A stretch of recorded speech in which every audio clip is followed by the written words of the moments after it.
This is for Joel. Yeah. No, please, Ellie. Don't let vengeance turn you into something you're not. Killing me won't bring Joel back, will it? Why should I show you any mercy, you monster? You never showed Joel any. I was wrong, okay? I was just blinded by hatred because Joel took my father from me. I miss him so much every day. But now I see that both our father figures wouldn't want us to have revenge in our hearts. It's like a poison that can take us over, and before you know it, it can turn you into something ugly. My father, Peter Parker, and a great Aunt May taught me that. That's right, Ellie. I am the daughter of Spider-Man.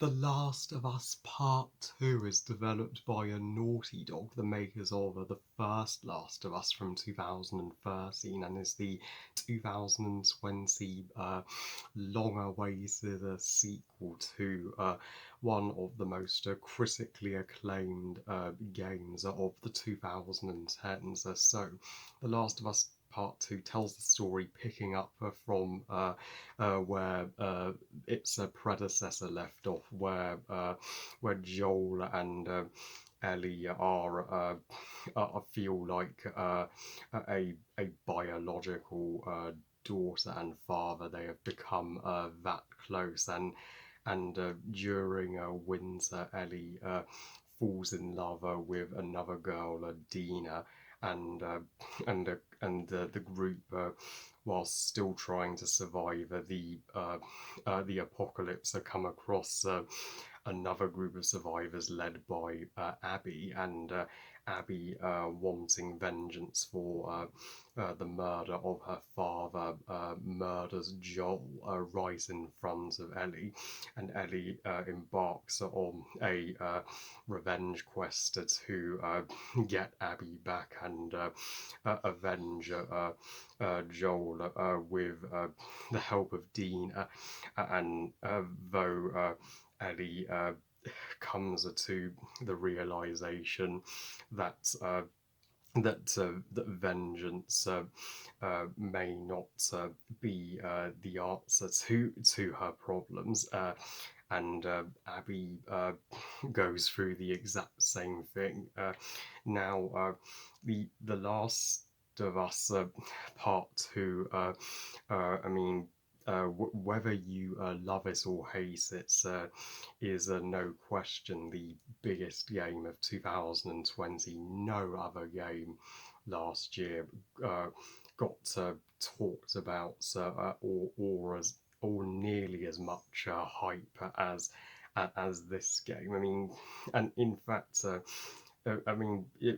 this game won Game of the Year to prove it, and sadly, the Last of Us fandom are not very tolerant of this game, but that's just putting it lightly. I mean, at the time, the fans they hated this game so much to the point where they complained how it ruined and took away everything they loved about the original, and made them an ex Last of Us fan.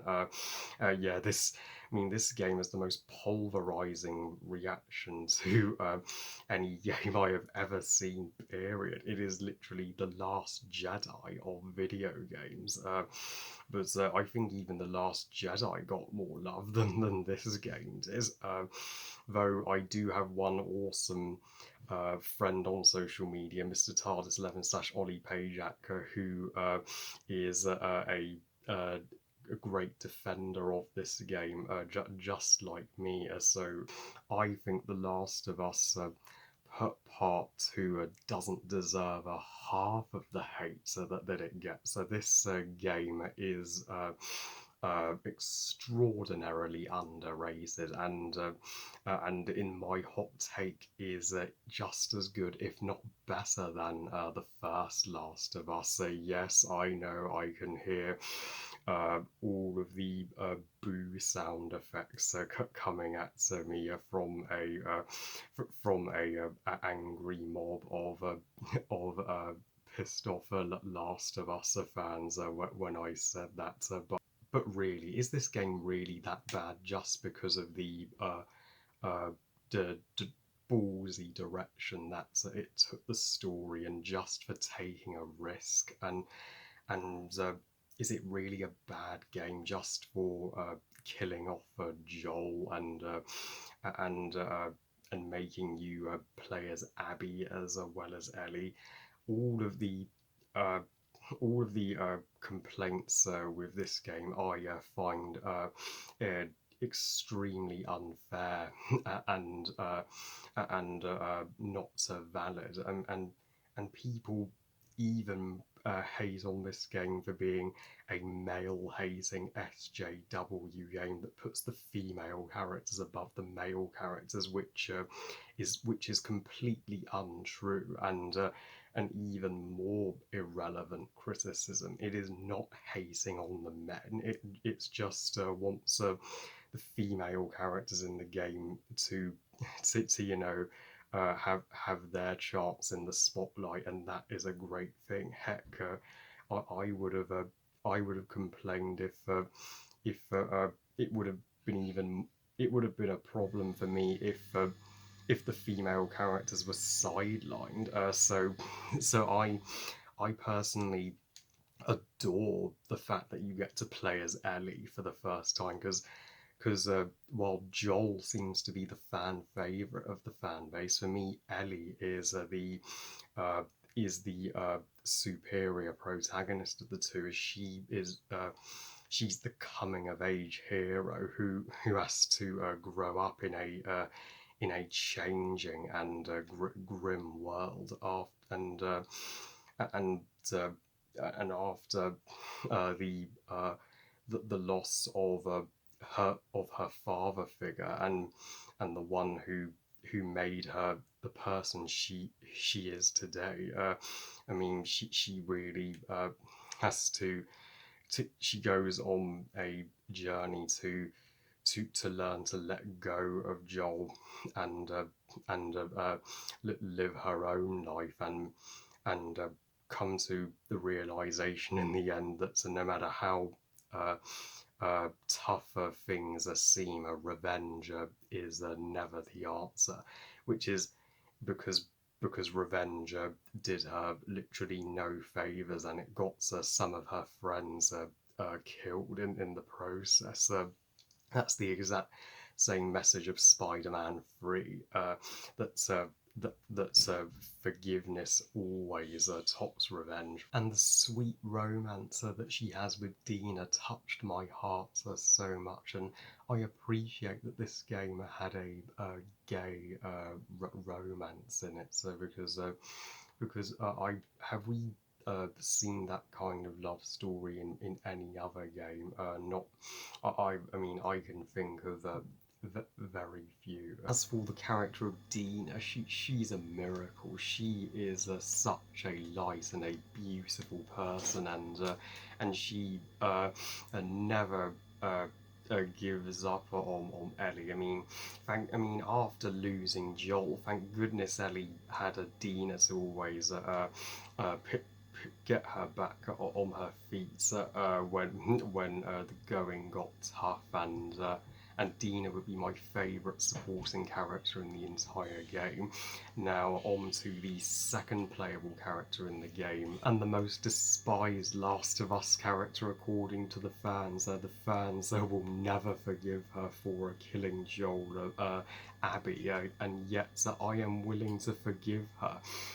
Yes, I know you all just gasped in and are in disbelief that I'm actually forgiving her for taking a Joel away from us. But I'm not afraid to say it. Abby is not the villain, and Ellie is not much better than Abby. That's and I mean, if you look at it from Abby's perspective, if you were in Abby's shoes, I mean, Joel is a no saint either. He killed Abby's father, so wouldn't you have some form of hatred for Joel if you were Abby?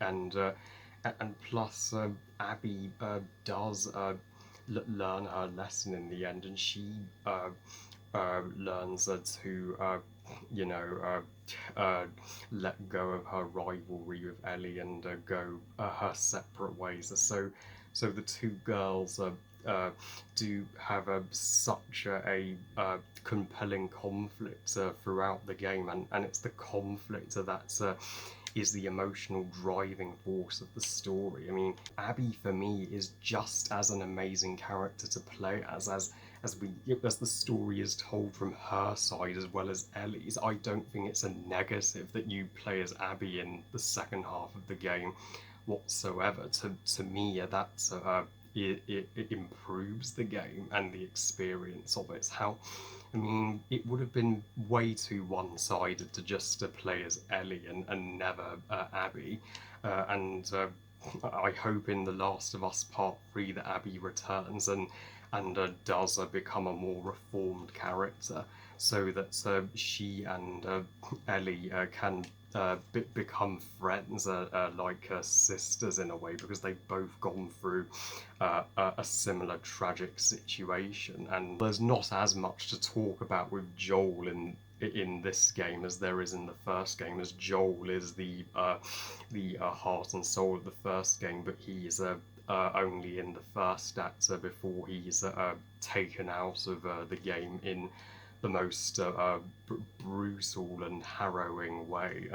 Yeah, his death is one in my top 10 most saddest moments in video game history. But yeah, he does still get some tender moments with Ellie in the beginning that make the emotional impact of his death hit as hard as possible, especially when Ellie is playing his guitar, and I love how the first act of the game takes place in winter, which is appropriate for the bleaker turn that the story takes, and then in a as the game goes on, we move more into summer. But I mean, it's fitting that the game, most of it takes place in summer because it was a summer released game. And visually, this game makes the first game look out of dates, and the uh, uh, and the acting and the backgrounds make this game feel like you're watching a 20-hour movie. That's yeah, cinematic games are always my favourites, and despite the fact this game is takes 20 hours to complete.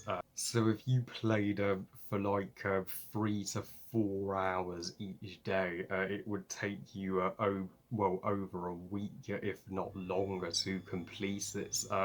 You never get tired of it, so because there's all because you're always trying to perfect your skills fighting the creatures, and when you're trying to avoid and fight the humans that are afflicted by the creatures, yeah, that's really challenging. And the occasional level I did get stuck on for a day, but I got the hang of it, and you get a different ending each time depending on your choices. So even though it's more of a survival game, it still has elements of a decision-based game. My favourite form of games, and the ending with fights with Ellie and Abby would be my personal favourite ending. Yeah, that and the soundtrack is also just as riveting as the game around it. So Naughty Dog did uh, give this game their absolute all, and yet people still complained. Yeah, that makes zero sense to me. So overall, the Last of Us Part Two is the most underrated video game sequel of all time, uh, and better than the first Last of Us, just by a margin. For me, it has more girl power than the first game. You get to play as a two complex and badass protagonists. It actually takes risks and did not so go the way we thought it would. It wasn't the first game all over again. It looks even better than the first game, and it's got all the heart that the first game has. And it's my favourite game of 2020, though that's an easy decision to make as it's didn't have a lot of competition that year. I give The Last of Us Part 2 5 stars out of 5. Best game ever, and even better than the first. There, I said it. So yeah, I hope my positive critique on the game hopes that others are to see this game through different eyes, and if if a divisive piece of medium like The Last Jedi can get a better reception than it did on its first release, I believe so can The Last of Us Part 2. Well, I love you guys. Thank you for watching. I hope you guys enjoyed this game review. And what are your thoughts on Last of Us Part 2? Are you with the defenders and think it's a underrated piece of art, and lives up to, if not tops the first game, or are you with the haters and despise it and call it a disgrace to the original? Please comment and let me know. Please like this video and subscribe. Please follow on Twitter and on Instagram, and I'll see you all next time. And remember, movies are us. Bye, guys.